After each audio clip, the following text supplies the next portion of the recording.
Hello folks, Chad Stanton here, a professional furniture maker of over 20 years, sharing my experiences with you.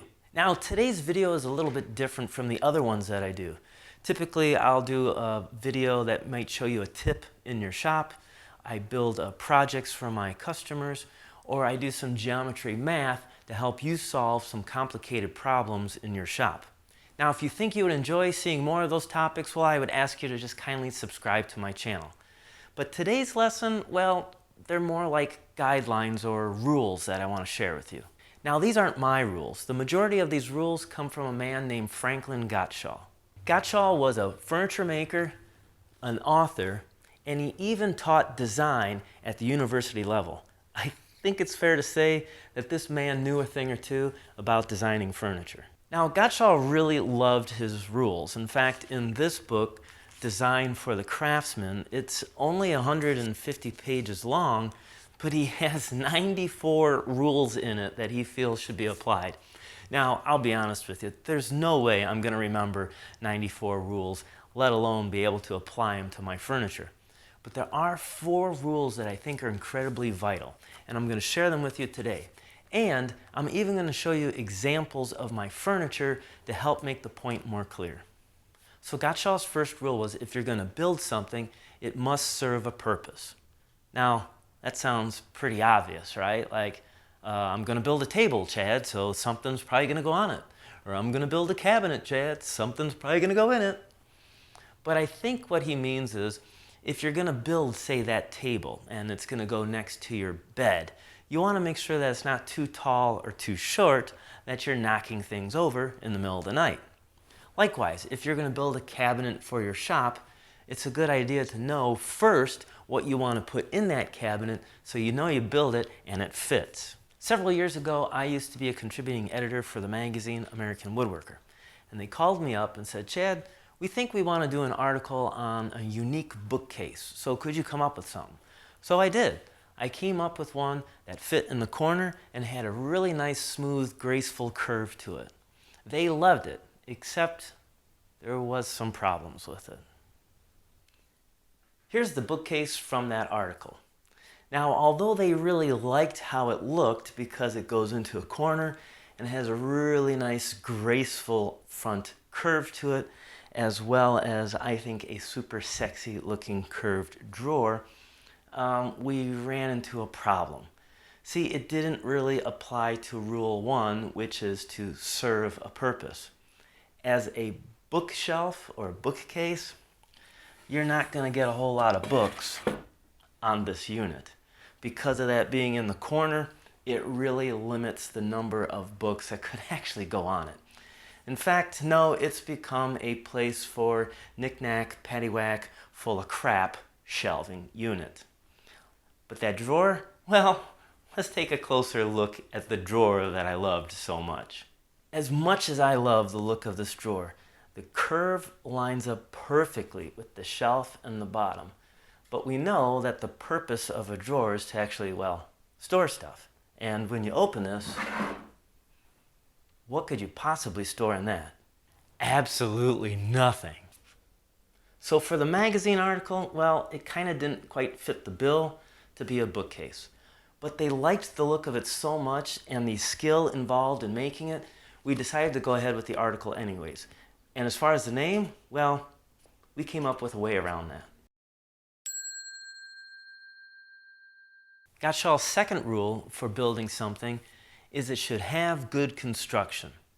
Now, you're probably going, oh great, here's another guy that says everything has to be mortise and tenon and dovetailed. Well, joinery is just one part of good construction. Let me show you another example of where I overlooked something.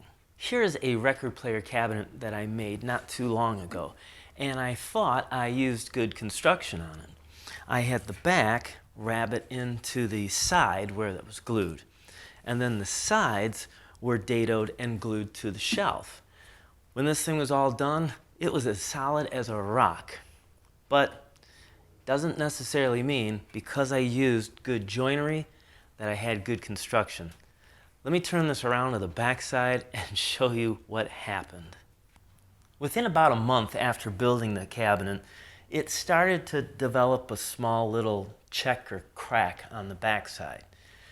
I didn't think much about it at first, but within a couple more months, well, you can see it's pretty disastrous. So why did this happen? Well, there could be a couple of reasons.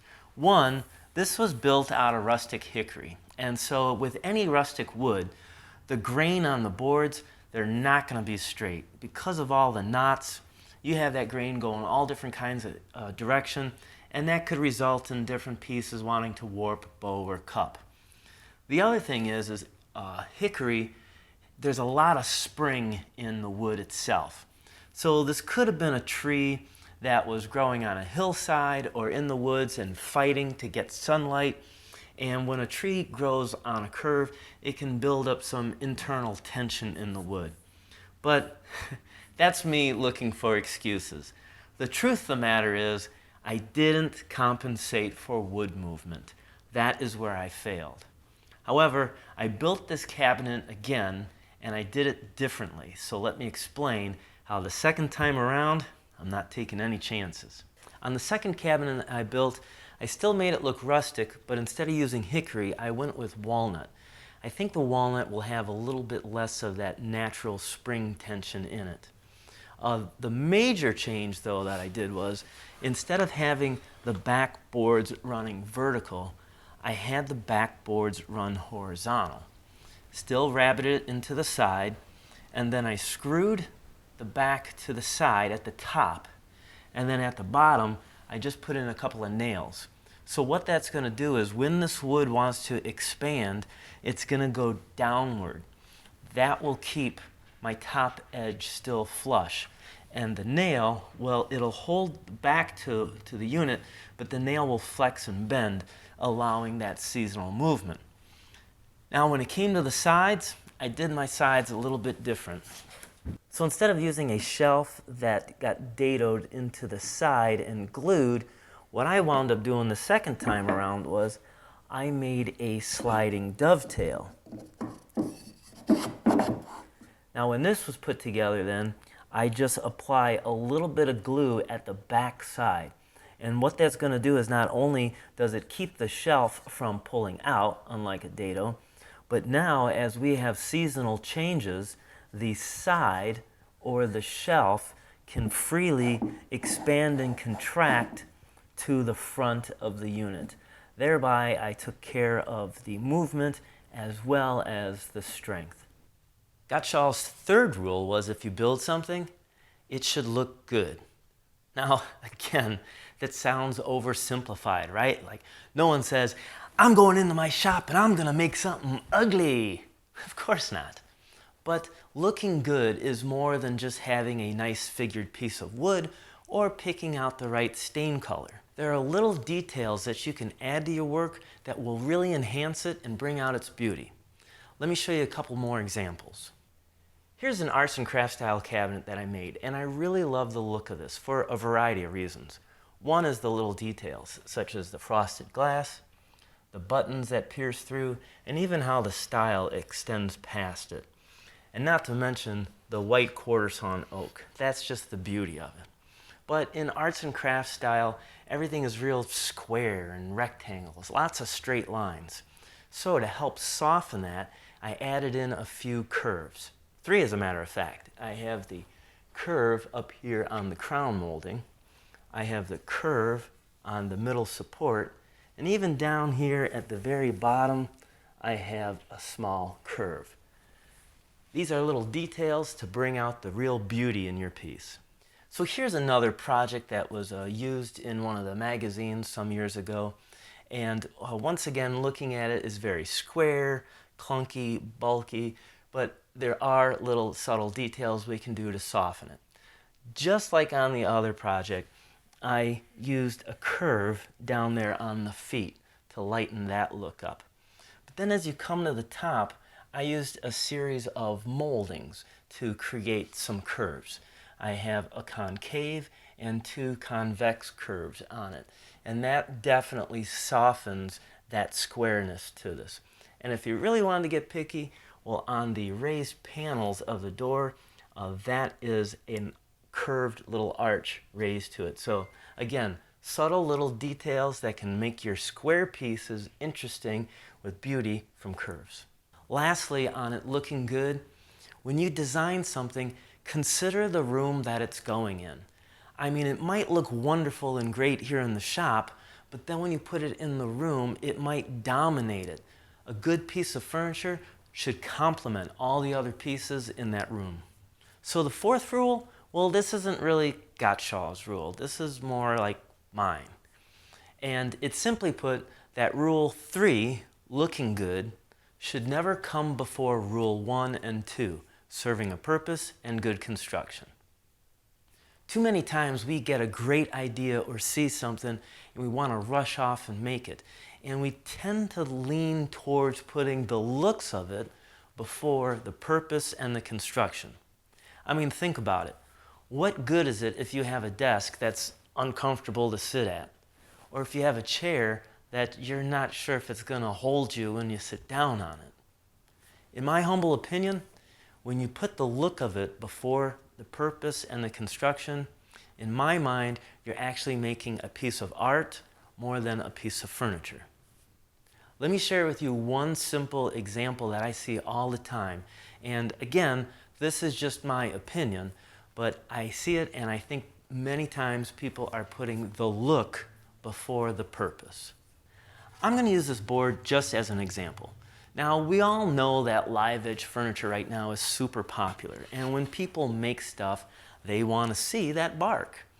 But let's pretend that this board is going to be a live edge table. Most people would think, well, let's have this facing up so everyone can see it. But in my opinion, that's not the right purpose. That's serving the beauty. If you're building a table, well, you're going to be working on it, or you're going to be putting things on it. And if that's the case, I want to maximize the size of my table. So for me, when I would design it, I would be having this live edge face down, so I am using all of my tabletop. And that's your 4 rules to help you become a better furniture maker. Now, if you enjoyed this video, I would please ask you to like, subscribe, and share this video with others, because it definitely really does help on my YouTube channel.